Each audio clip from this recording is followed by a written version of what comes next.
70 ships darkened the stars, a storm of steel and arrogance descending upon a single human. To the galaxy, it was not a war, but a formality. The outcome was written in the mathematics of overwhelming force. Yet aboard a battered corvette hiding in the shadow of a blue gas giant, Commander Elias Veyne chewed a microwave burrito and muttered, "You'll wish you brought 70 more." The ship was dying, wiring held by tape, oxygen filters coughing like asthmatic lungs. It smelled of grease, smoke, and yesterday's failures. But Elias had lived his life in broken machines, coaxing life into rusted trucks and cheap motorbikes, fixing the unfixable with stubbornness and sarcasm. To him, the Corvette wasn't wreckage. It was home. He remembered Earth, the town that whispered he'd wasted his youth, the faces that looked past him as if he were already forgotten, the girl who told him he was reckless, unfit for a future. They had judged him unworthy. Now an empire judged the entire species by the same standard, and Elias decided he would not let either be right. He flicked the comms open. His voice rolled into 70 alien bridges. "Evening, gentlemen. Quick question. Any of you know what a Florida man is?" Confusion spread. The alien admiral's translator offered only zone of chaos. Unpredictable threat. Officers shifted uneasily. "I'll take that as a no," Elias said, grinning. "Well, buckle up. You're about to meet his cousin." He cut transmission and powered down. The Corvette drifted, a corpse among debris. The alien fleet fanned out, confident. But corpses do not strike. When the first cruiser lowered its shields for recalibration, Elias sprang the trap. False beacons erupted, tricking their sensors into seeing allies as enemies. Turrets turned inward. Beams cut across friendly hulls. Sparks bloomed like dying suns.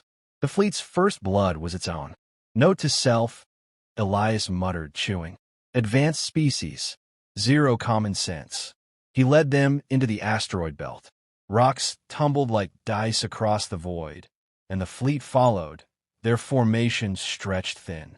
Elias wove his ship between shadows, scraping paint, improvising with charges no larger than lunchboxes taped to stone.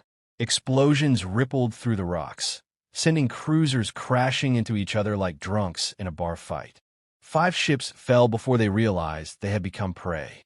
Their admiral hissed, "One human cannot do this." But Elias had done it. He taunted them with recordings of cat meows, freezing them in panic. He uploaded an entire season of The Bachelor into their flagship AI, corrupting its core systems with human melodrama. Across enemy comms, one alien wailed, "Why are they giving roses? What ritual is this?" Elias smirked. "Welcome to cultural warfare." Yet the cost grew heavy. His ship trembled, its shields gone, hull bleeding sparks. Sweat drenched him. Every breath tasted of metal. He knew he could not win forever. And then they cornered him near a dead moon. 70 ships encircled his crippled vessel. The admiral's face filled his cracked hollow screen, voice heavy with contempt. "Human, your game's end. Surrender, and I will make your death swift." Elias leaned back in his chair, burrito wrapper floating beside him. His lip bled, but his eyes still glimmered with mischief. "Tell me, ever heard of Chuck Norris?" The admiral frowned. "No." "Good," Elias whispered. "Be afraid." Every cannon ignited. 1,000 beams of white fire engulfed his corvette. Metal shrieked, consoles burst, his body slammed against restraints. Pain seared him, vision blackened. For a moment, it seemed the galaxy had swallowed him whole. But his ship's final gasp unleashed the trap he had prepared. Counter-signals burst into the magnetosphere, reflecting, twisting, multiplying.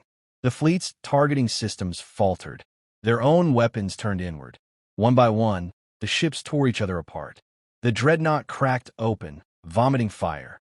Cruisers collided, engines detonating like dying stars. The sky became a graveyard of arrogance. The Empire's pride reduced to drifting ash. Silence followed. Elias hung limp in his chair, half-conscious, lungs rasping. Then a faint voice reached him. One surviving alien, ashamed, broken. "What are you?" He coughed, blood flecking his lips, and whispered, "Just a guy with duct tape." His console flickered, revealing an unintended truth. His beacon had broadcast the battle live. Every word, every joke, every desperate trick. Billions across the galaxy had watched him. Billions now whispered the name Elias Veyne.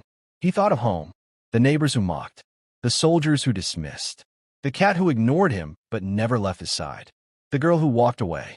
They would all see him now, not as failure, but as the man who faced 70 ships and lived. He reached for the last burrito, unwrapped it with trembling fingers, and took a bite. Grease dripped onto the cracked console. He raised it in a mock toast to the drifting wrecks. To humanity, he rasped, the only species insane enough to win by accident. And to you, reader of this memory, when the universe tells you that you are too small, too weak, too broken, remember Elias Veyne. Remember that even one life, held with stubbornness, humor, and a refusal to yield, can turn 70 ships into wreckage. Perhaps the lesson is simple. Never let them decide your worth. For the stars do not belong to those who count strength in numbers.